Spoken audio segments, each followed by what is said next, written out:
Thanks for joining us this afternoon.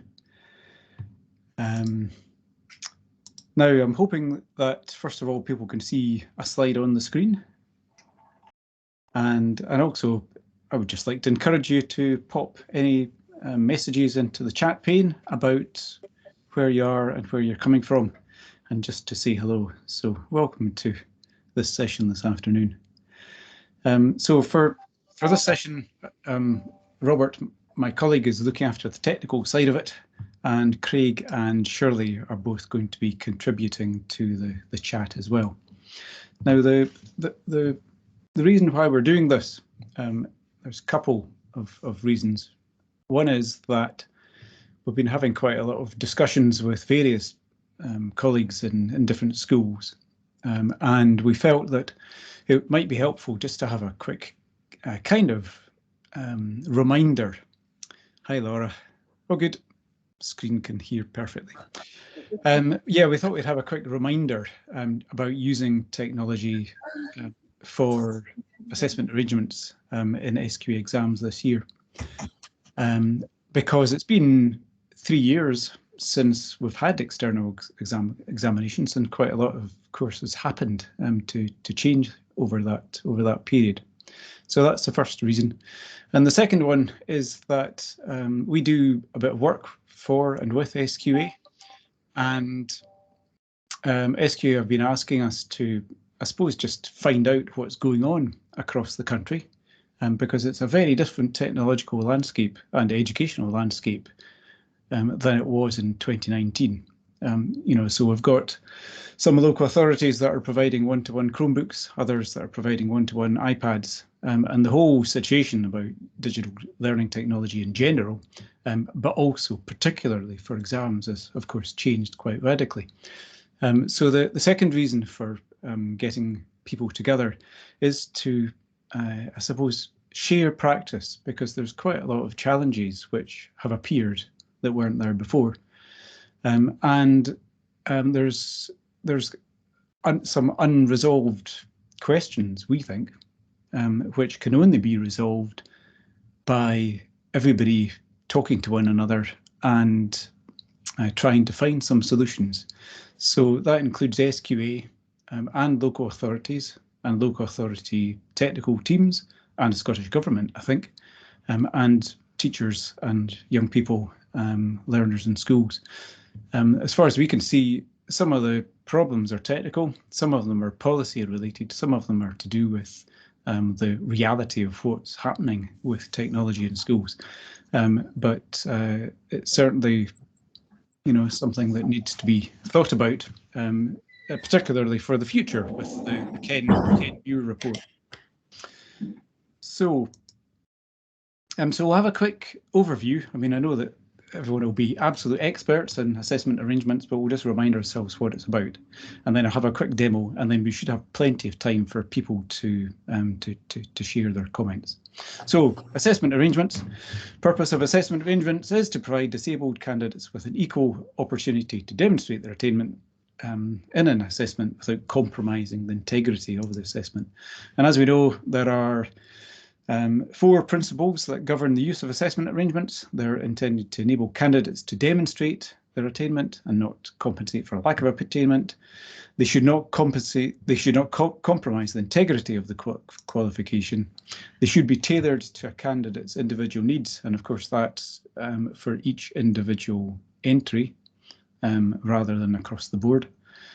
And they should reflect as far as possible the candidate's normal way of learning and producing work. And of course, that's why one-to-one programmes, as announced by the government, are potentially a bit of a challenge, because if everyone's using a Chromebook or an iPad in your school, then it's probably reasonable enough that they're going to want to use it for an assessment arrangement in an examination. And of course, not only an assessment arrangement in an examination, all candidates are likely to be quite keen on using a device to type up their English National 5, aren't they? And that raises all sorts of questions about the scale of the challenge that we've got. So SQA assessment arrangements, there's all the information that's available is on the SQA website.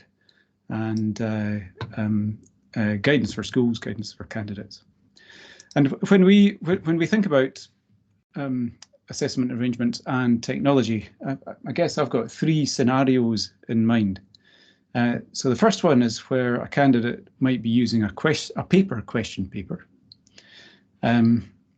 and typing up answers with technology. And of course, this can actually be used by any candidate. It's not only candidates who require an assessment arrangement. Spell checking and literacy support is generally not permitted, as we know, but it can be permitted for learners who have particular difficulties with spelling and where that would disadvantage them. And when you're doing the typing up, SQA do provide digital answer booklets in both Word and PDF format. These aren't mandatory, but the SQA encourage people to use them because they do make the automatic marking system work more smoothly. We'll be coming back to them a little later. Scenario 2, scenario 1 again. Just a couple of things, of course. If you've got a question paper, then SQA can provide the paper in coloured or large font or adapted in some other way, including, for example, Braille. And students can use a variety of aids, such as coloured overlays, magnifiers, CCTV, or reader pens to access the paper copy. And the SQA guidance has got a couple of examples. So here's Atif, who has dyslexia, and he's allowed to use word processing with spell checking for all his examinations. Or Jill, who finds it difficult to handwrite, and she's allowed to use a laptop for all her internal assessments. So our second scenario is where you've got a question-only digital question paper, and about 50% of the digital question papers are question-only. So that just means that they don't have an answer box for the candidates to type their answer. And we're all familiar with these because they are effectively digital versions of the paper. So a candidate who perhaps had a difficulty with accessing the paper might use the digital version with a PDF viewer, and you could make it bigger or zoom in or change the colours or use a computer text reader to read the questions. And again, you'll be answering either on paper or with a PDF DAB, digital answer booklet, or with a Word DAB or another word processor. And then our third scenario is question and answer digital question papers. So this is where the candidate has the opportunity to type answers and click to tick. And again, you can use text to speech, or you can change the colours of the exam. So we'll have a quick remind ourselves about the security requirements. Now this is quite an old thing. I think this is 2016 to 17, so I don't have an up-to-date version of the SQA documentation. But I believe that the restrictions are such that you should have no internet or network connections other than a restricted exam network. No spell check unless approved. No thesaurus or lookup or any other tools which might help candidates understand vocabulary. And no other candidate's performance may be disturbed, and no extra invigilation costs may be incurred. So we'll come back and think about what that means in a little more detail again. So if we to put all that together, in order to have a situation where candidates are using these devices on a big scale, potentially these one-to-one or even not one-to-one, just if there's a large number of candidates using them, then we need to be able to distribute question papers and find a way to print answers, of course. We need to have the requisite software or apps on our devices to read the questions, type or write or dictate answers. We need to prevent access to the internet or to other sources of information which might give the candidate an advantage. And then we need to also enable or disable these various tools which may or may not be permitted in the particular examination.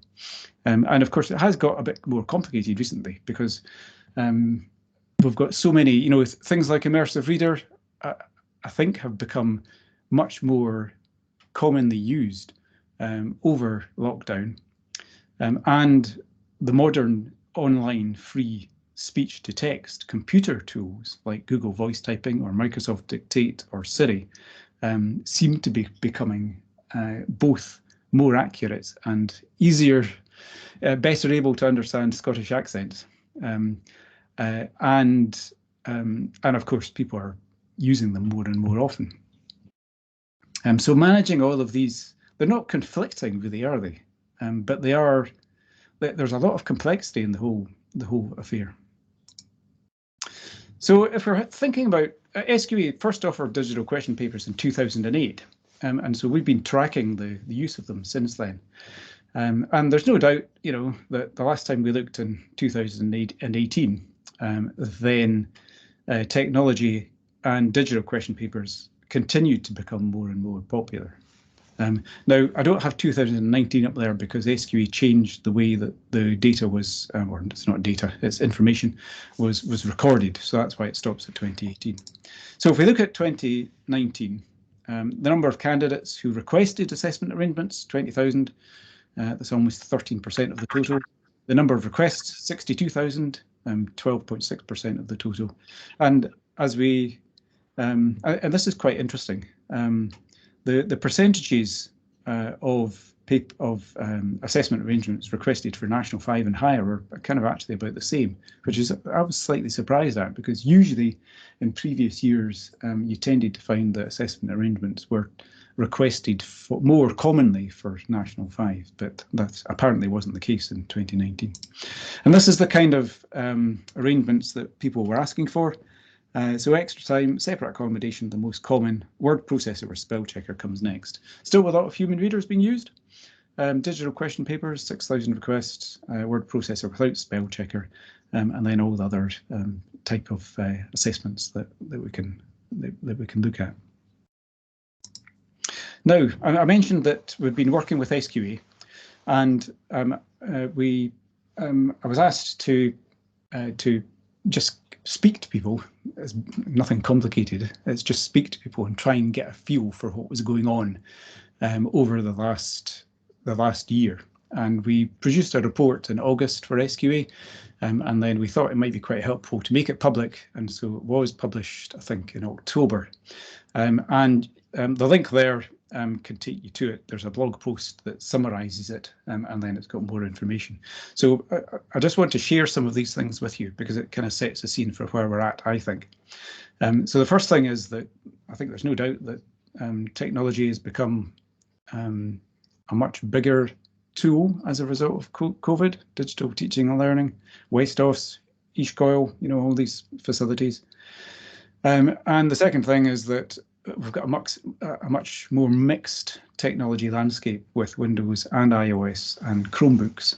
And really one of the observations is that when it comes to using these devices in assessment arrangements, then we need to create more guidance and good practice on how to do it, because you might have noticed on SQA's website and ours, there's information about Windows in quite a lot of detail. There's some information about iPads, but not actually very much. And there's very, very little about Chromebooks. I mean, I did do a report on Chromebooks in 2020, but it just, there aren't solutions there. The report just said there's a bit of a problem here managing what we can do with a Chromebook. So we need to find solutions for Chromebooks. And that's why we've got a session tomorrow concentrating on iPads and another session on Chromebooks. And we won't be giving magic answers because we don't know them, but I'm hoping that people might come along and at least talk about it and identify what the challenges are, and then set us on the road to doing something about it. So so with the devices for students, what part of this work was to try and find out what's going on in all the local authorities. And as far as I can see at this moment in time, most local authorities are still got a lot of Windows machines, provided perhaps to learners with additional support needs, or available on a shared basis for students in schools. There are some authorities that have got one-to-one Chromebooks, so Aberdeen, Highland, Stirling, Clackmannanshire, Midlothian, West Dunbartonshire, I believe, from the information I've been provided with. There's other local authorities where they've got more shared stocks of Chromebooks. So Angus, some schools have got them in a big way, East Lothian as well. Some in Fife, North Lanarkshire.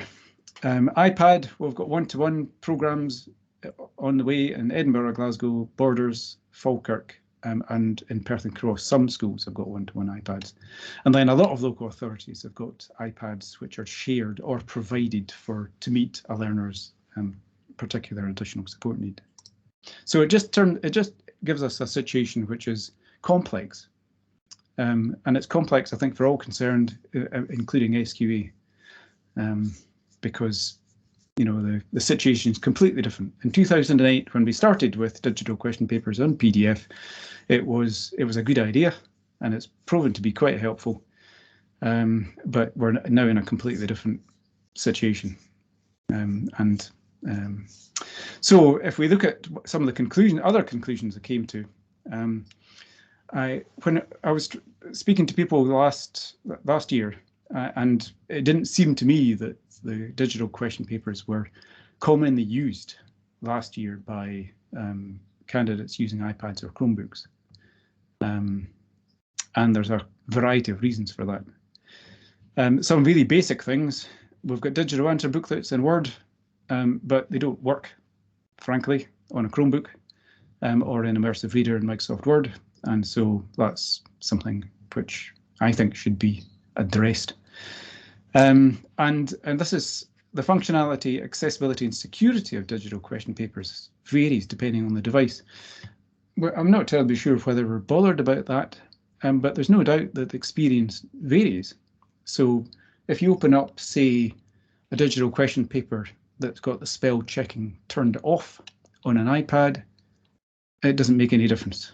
The spell checker still works because the spell checker is a function of the iPad, not of the file. So those kind of things just add mess to the whole situation. And particularly with Chromebooks, the tools that we've got for accessing PDF, frankly, aren't very good. And I think if you're in Edinburgh or Glasgow, the apps that we would suggest you get for accessing a PDF or an exam paper on an iPad, I don't think they're available from self-service. So you're stuck with Books or Acrobat. Books is kind of okay if you want to read the paper. Acrobat isn't, because you don't have text-to-speech with the Acrobat app. So a candidate with dyslexia who wanted to read the paper on an iPad wouldn't be able to, because the text-to-speech just simply isn't there. Now, this is another one. This is just a spoiler, so I'll just tell you now. Now, my personal view is that the policy that prohibits the access to the internet it doesn't align with current technologies and practices in schools, and I think it should be reviewed and developed in cooperation with practitioners. So, it's pretty hard to use a Chromebook for almost anything if you're not allowed to access the internet. And increasingly, the same thing is true for Windows, because people are using Glow and OneDrive. So I think the policy probably needs to change to permit restricted access to the internet. Now, if that did happen, then it does mean that we need to find technical solutions that will allow this to actually work. And that's a separate question, which I don't think has been solved as yet. So that's something to come back to. And then the PDF, the PDFs just have limitations now, particularly on Chromebooks. And because of the variability, then one wonders whether it's time to find another solution. They've got limitations in terms of accessibility and what you can do. The experience varies depending on your device. And so that's just my personal, I'm not too sure of the solutions, but I think it might be time to start thinking about it. So it's really actions and solutions that we want, and I think it includes everybody.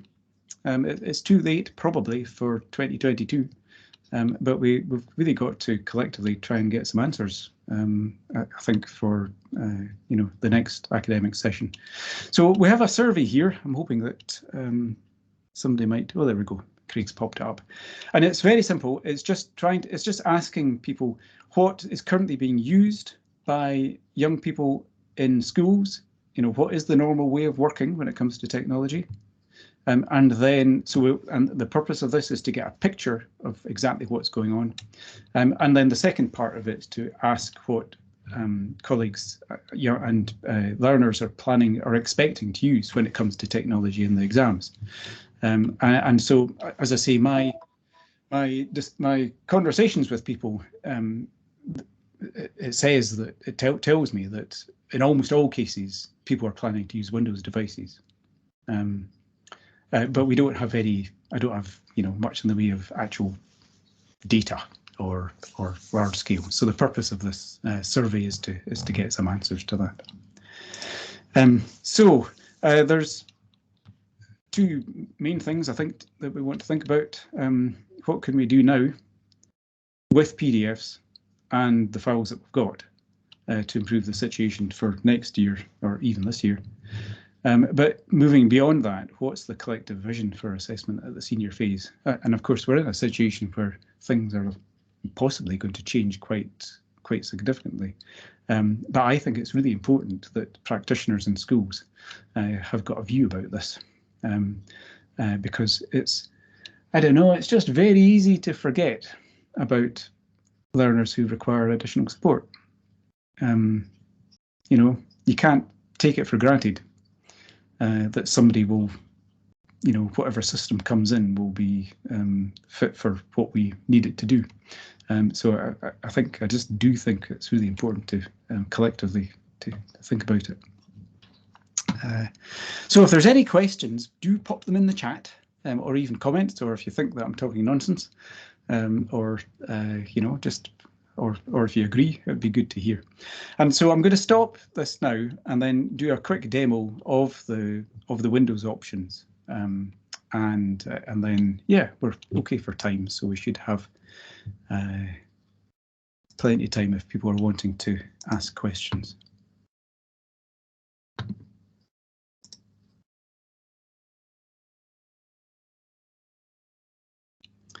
Include the computer sound, Mr. Nisbet.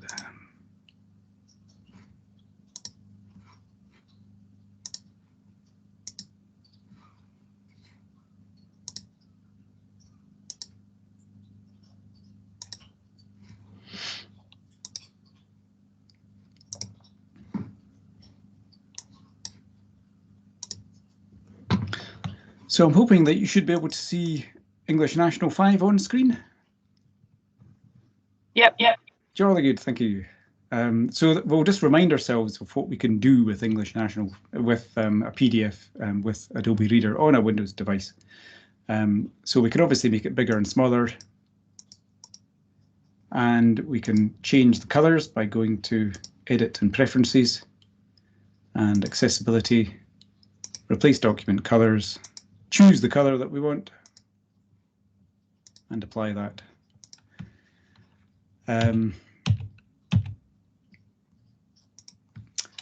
Adobe Reader does have a built-in text reader, so we can go to View, Read Out Loud, and activate Read Out Loud.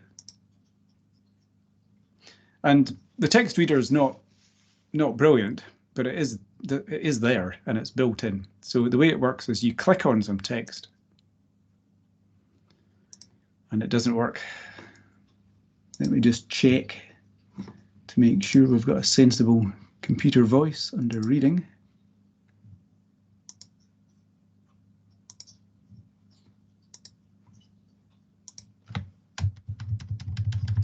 I'll try a different technique. Read out loud.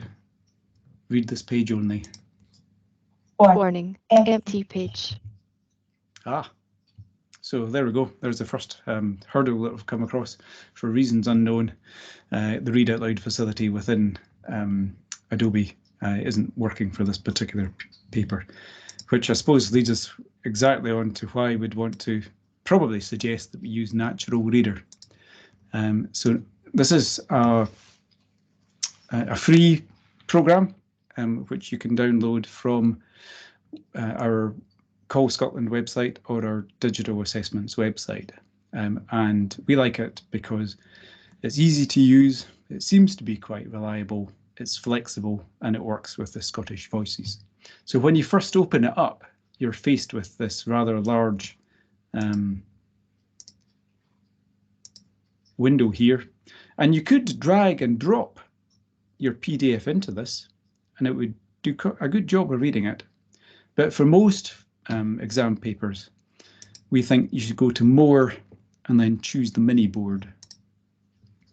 And this just means that you've got a wee window that sits on top of the exam paper, and then you select the text that you want to read and you click play.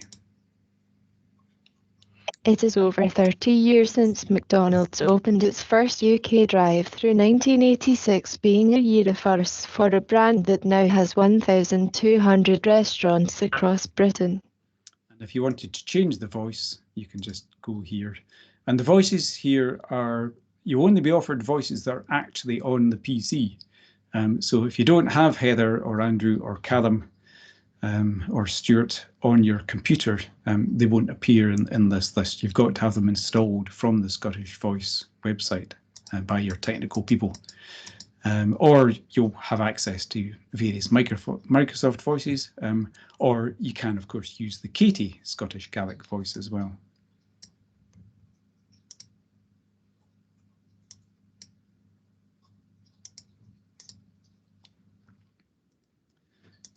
So really that's it, I suppose, for accessing a PDF in a simple way. A common question has been, does Immersive Reader work with a PDF? And I suppose the answer is yes and no. So with this one, I have simply dragged, I've gone to New Blank Document, and then I dragged the PDF that we just saw up onto the Word file. And Word will then convert it from PDF to Word, and that might mean that we can use Immersive Reader to access it. Now, for simple documents, simple papers like English, where the layout of the PDF is quite straightforward, you might consider it. I think, I don't know. But certainly you wouldn't be considering it for most of the STEM subjects. Anything that's got graphics and placement, it just falls apart in front of you. And so we can go to View and Immersive Reader, and then maybe we could be using the Immersive Reader for our young people to access it with things like line focus.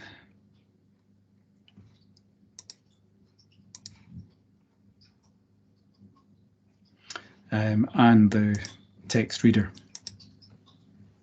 It is over 30 years since McDonald's opened its first UK drive-through, 1986 being a year of firsts for a brand that now has 1,200 restaurants across Britain. The figures show today's consumers really are loving it, yet the fast food experience. And the voices there are the ones that are available from Microsoft. I'm connected to the internet, obviously, at the moment, and so that's using one of the online voices. If I wasn't connected to the internet, it would be using one of the installed Microsoft voices. I don't know if I was you in a school with an exam, whether I would trust Microsoft Word to do a decent job of converting PDF to Word. And I've also slightly, SQA might have words to say about that as well. Because I think there must be a risk that the file gets compromised or mucked up in some kind of way. But people keep asking the question, can I use my Immersive Reader to read the PDF? And well, you can, but whether you'd want to is a different question. I mean, this particular file looks not too bad. it seems to be accurate. And so it could be a possibility, but I think it's the kind of thing that we'd want to be very careful about, just in case something got messed up in the translation. So that's us with our PDFs and reading the question paper. And then, of course, we want to write our answers. So there are, you can either use a digital answer book as a PDF file, or we can use a Word file, or indeed any word processor, really. So this is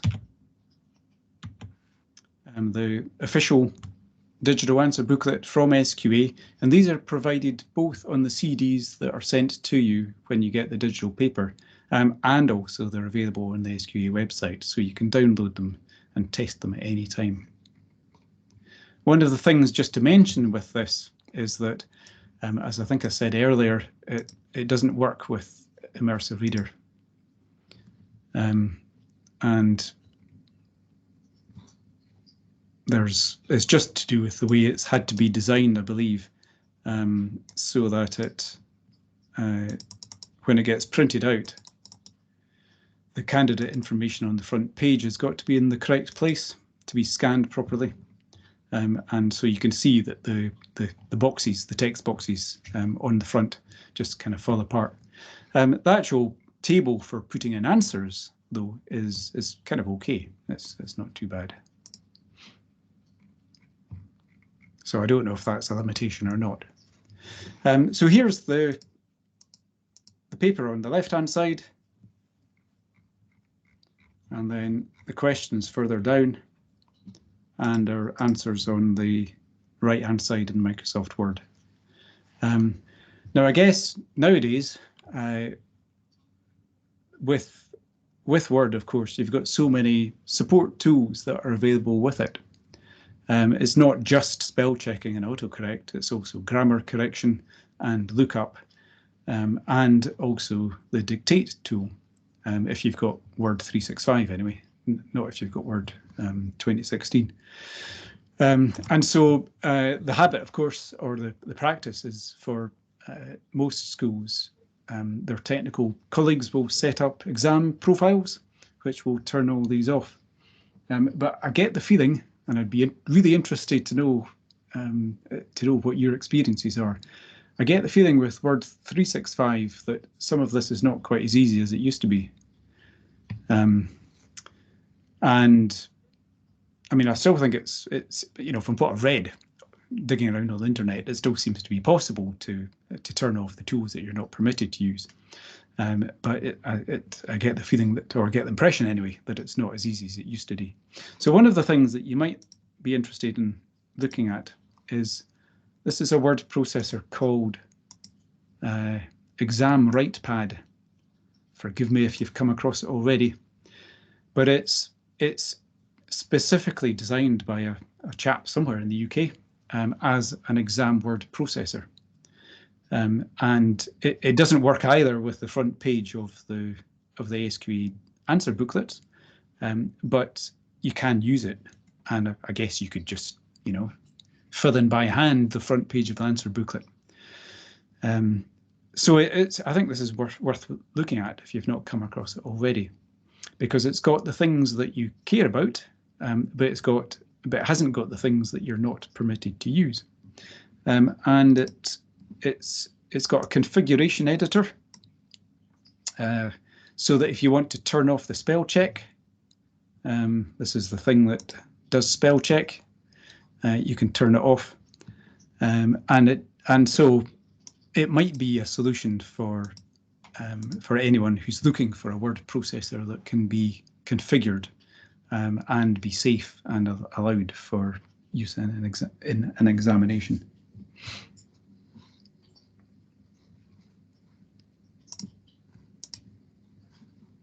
And the other thing just to say is it this one here?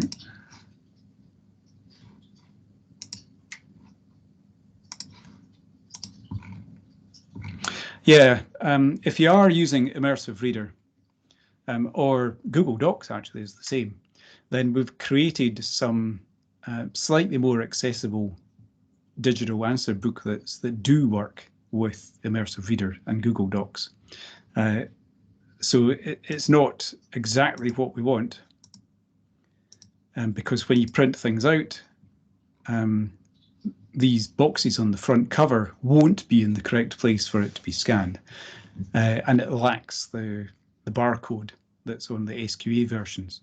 But if you were requiring a digital answer booklet that works with Immersive Reader, then you can download these from the Call Scotland digital question papers website. So we've looked at opening up a PDF, accessing it with Immersive Reader, although, as I say, I'm not convinced that that's necessarily something you necessarily want to do. Probably safer to stick with Adobe Reader. We've covered what we can do with changing the appearance and using text-to-speech, and we've looked at some of the options for answer booklets, both on Word and also with this exam write pad. So I'm going to stop sharing the screen and see if we've got any comments or questions.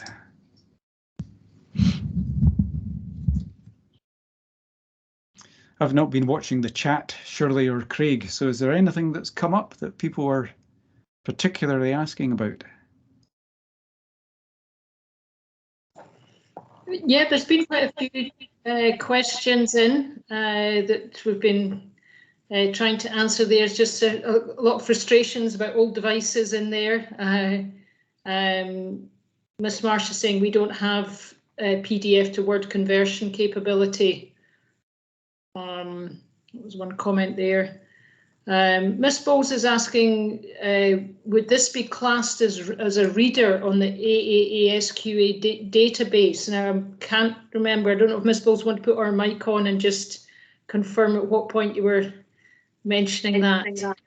Hi, it was just a general query because obviously we have to share with the SQA what supports we're putting in place for each pupil. So if we were allowing them to use these functions, would that be classed as a reader or just part of the digital paper? That's a great question. Now, in order to use a computer reader, you need the digital question paper. And so officially, I think Annette might confirm this. Then all you need to do is ask for a digital question paper. And I think there's another option, called Other or something similar, and you pop in the computer reader that you're going to use. But it is quite confusing, isn't it? Because the reader option, I believe, applies to a human reader. Yes. Yeah. But we've also heard people say, well, I get the digital question paper, but I always tick the human reader one because just in case it's a contingency, because if the technology doesn't work, then we've got to have. So Annette, would you like to share? Yeah, it's a very, very old, very clunky system. As anybody who knows it, it's 12 years old now or something, and I would put in digital question paper, and then we were trying to encourage more people to use the other box just to give us more information, because I remember Paul kept asking us for, well, what kind of things are they using and what kind of things are they doing? And we're like, we don't know. So the other box, if you can just put in there what, if you're using a electronic reader or any other ICT to augment the digital question paper, that would be fantastic, because it's still a very, very patchy picture that we have of what's going on out there. But with the Muir report, with the Louise Hayward review of national qualifications, and I can only emphasise what Paul said at the beginning, please, please make your concerns known, because there's all these concerns about assessment, but there is no overarching body or no overarching view of where it all lies with local authorities, with SQA, with ScotGov. So yeah, I think we need to be more vocal in just how clunky it is, how complex it is. Please, if I can just put my hand up, please pretend Paul didn't say anything about copying a PDF into a Word, because that just put chills down the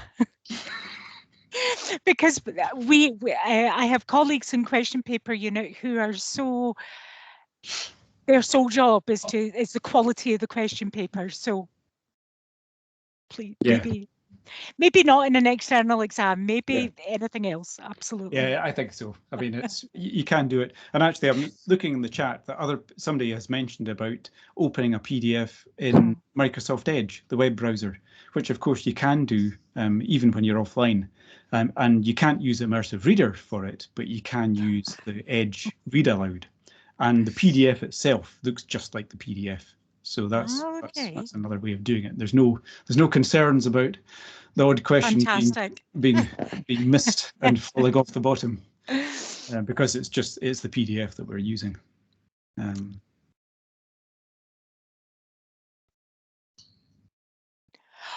Oh, can I just say to Graham in Dumbarton Academy, we have been trying to get this upgraded for years, and it's always at the bottom of the pile.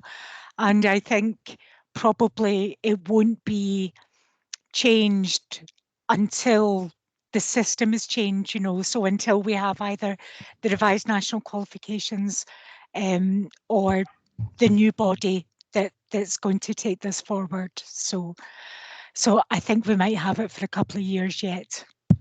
So apologies. And I mean, Annette, do you have a feel for when things might change? You know, with the, I mean, I guess it's impossible to. It is. I mean, we're saying we're up until 2024, but before that, we've got the Louise Hayward review of national qualifications, and we don't have any idea yet what that look like, what it will entail, or the scope of it even. So, no, sorry.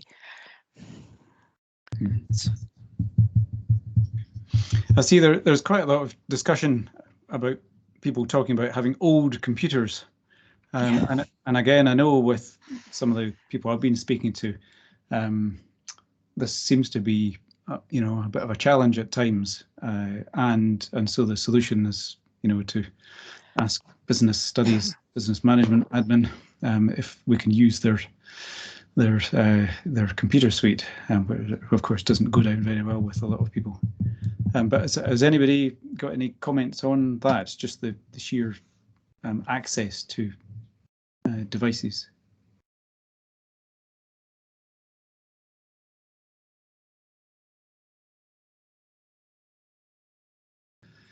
Claire's saying it's hard to know what devices to invest in at this point. Yeah, I think it is. And I think that's what's going on in local authorities. You know, the one-to-one programme that Scottish Government has announced is one thing. But, well, in fact, I know that most local authorities are this year trying to focus on upgrading the digital infrastructure, Wi-Fi, etc., because there's no point in providing devices unless you've got the Wi-Fi to go along with it.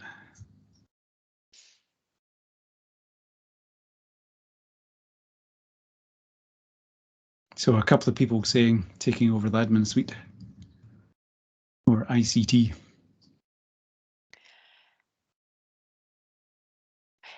Can I ask a question, Paul?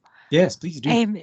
just thinking about all the different devices and platforms, and then coming to the exams and using a digital question paper, and it was just the answer somebody put in about not having access to things during term time. So is it an issue for your candidates to use DQPs that they can't access on their device?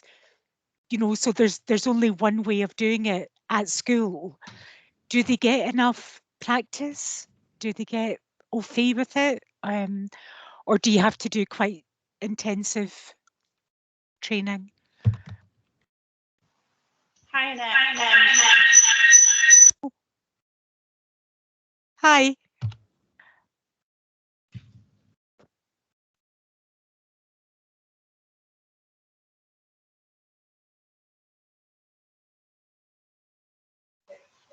Right.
Annette, were you waiting for somebody to answer that question?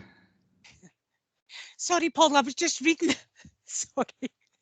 Some people had put some stuff in the chat, so I was just making notes with a pen and paper because it's all high tech.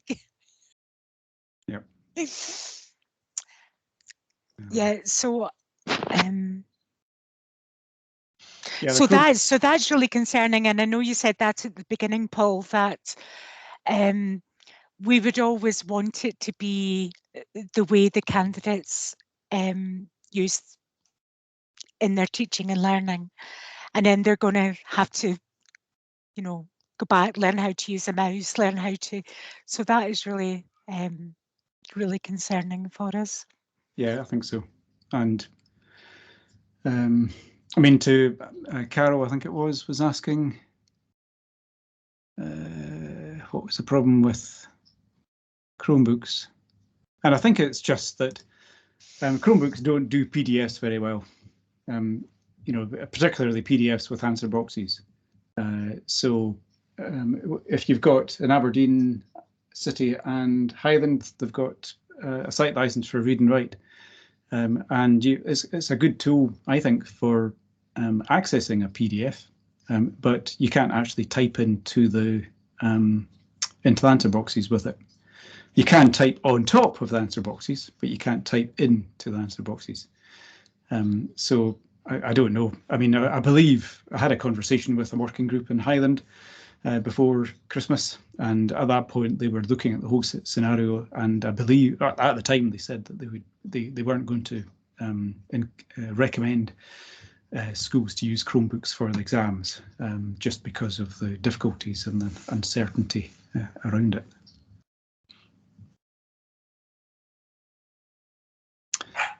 And yeah, Jennifer saying that if you do promote one-to-one, I mean, that's a very good point, isn't it? So is there a possibility here that we're actually discouraging the use of technology because we're concerned that it shouldn't be that the examination drives the practice, but that possibly there's a risk of that? Paul, can I speak? Hi, Andy. Yes, please. Andy Robb from Highland.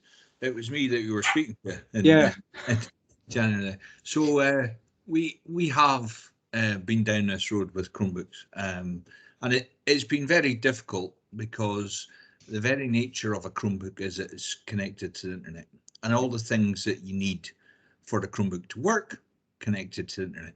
But the SQA specifically state that the machine should not be connected to the internet. So that's why we've had this problem. Now, we've been successful with our Windows devices. We've got laptops that we can use for exams, but it really is difficult. I mean, I'm coming to your session on Thursday, Paul, because that's the one I'm really interested in. But we use Windows devices, but of course then the children are using Chromebooks all throughout the year for all their normal work, and then they're faced in an exam situation with a Windows device that they're not actually used to. So that's the biggest problem for us at the moment, is to get the SQA to change those rules and say that we can use them in an exam environment.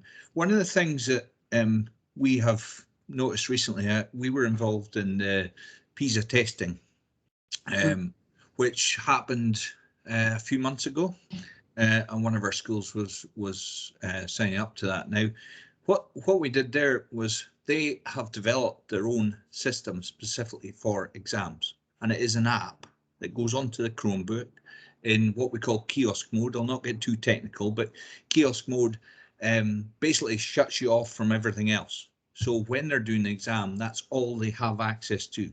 And PISA have ensured that this is, going to work for them, and that just worked brilliantly.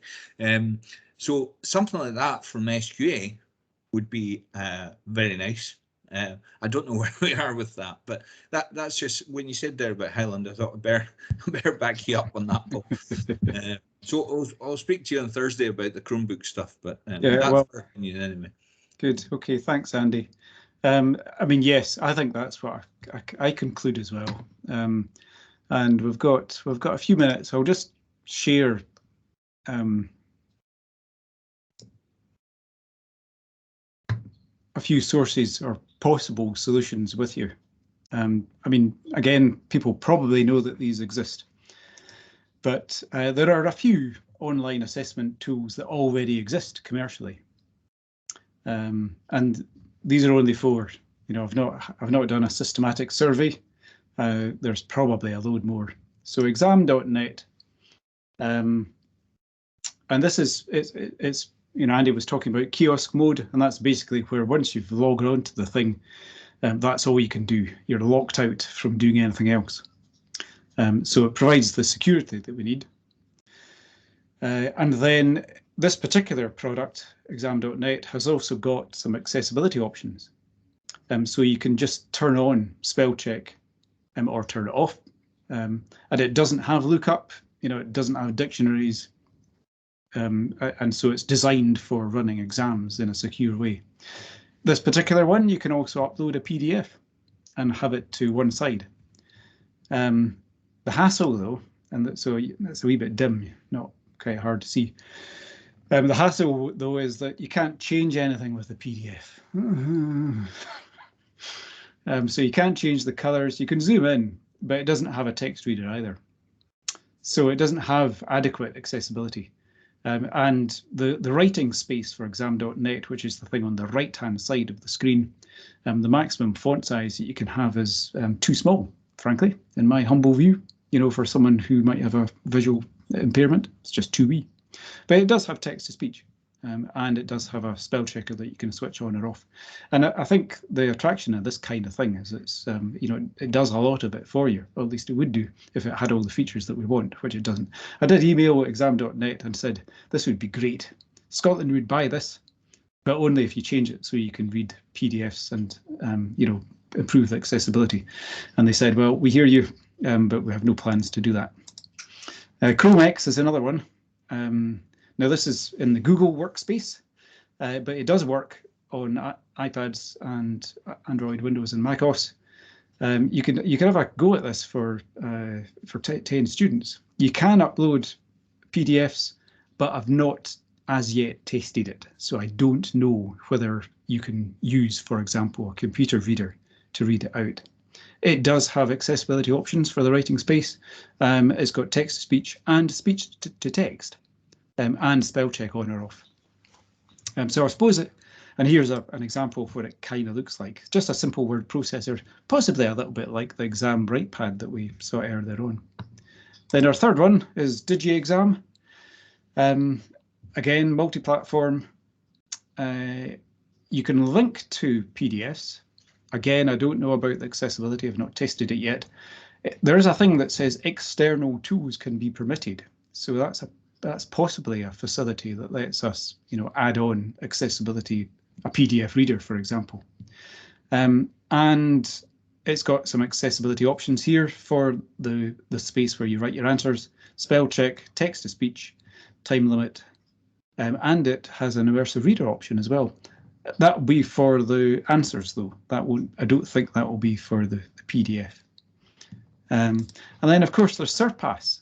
Now, SQA already have a contract with Surpass to provide Solar. And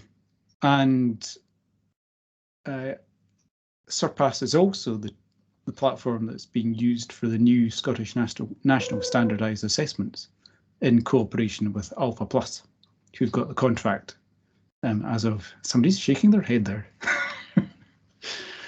But I don't know anything about the actual functionality of Surpass. I don't know if you can upload digital question papers or and what the accessibility options are. But I suppose really this is just picking up on Andy's comment, which I think is that, and I want to stop sharing here, which is I suspect we'll end up with a solution that is, designed for the job, because there are so many other problems that we've got at the moment that I think it's just got to be a system that is designed for Scottish education. And it's, when you look at these commercial firms that already exist, it's funny, most of them seem to be in Scandinavia, well, 3 of them. Then one feels one could have a conversation with DigiExams or Chromex or Exam.net and say, perhaps we could come to, have a project where we develop the functionality that we want.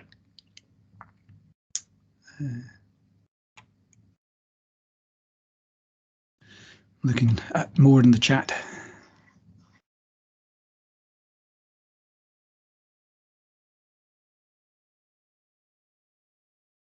Yeah, so Ian's saying just about the PDFs onto a non-internet connected Windows machine.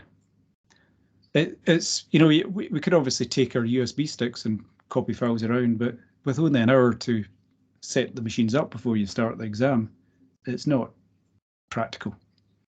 And printing as well. End of the day, people finishing at different times, extra time, going away to find a printer that might or may not be networked. It's just not very easy.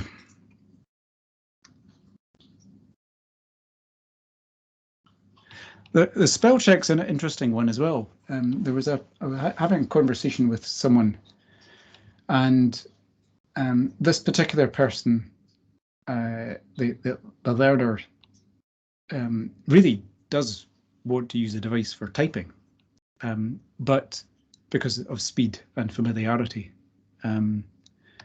But their typing accuracy is not great. And so it's not that they've got a problem with spelling. They've got a problem with typing accuracy, much like myself, actually.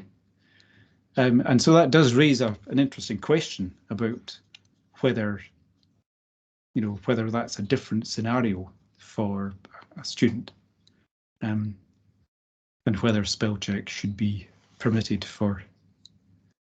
I mean, Miss Scott saying all students should have access to spell check.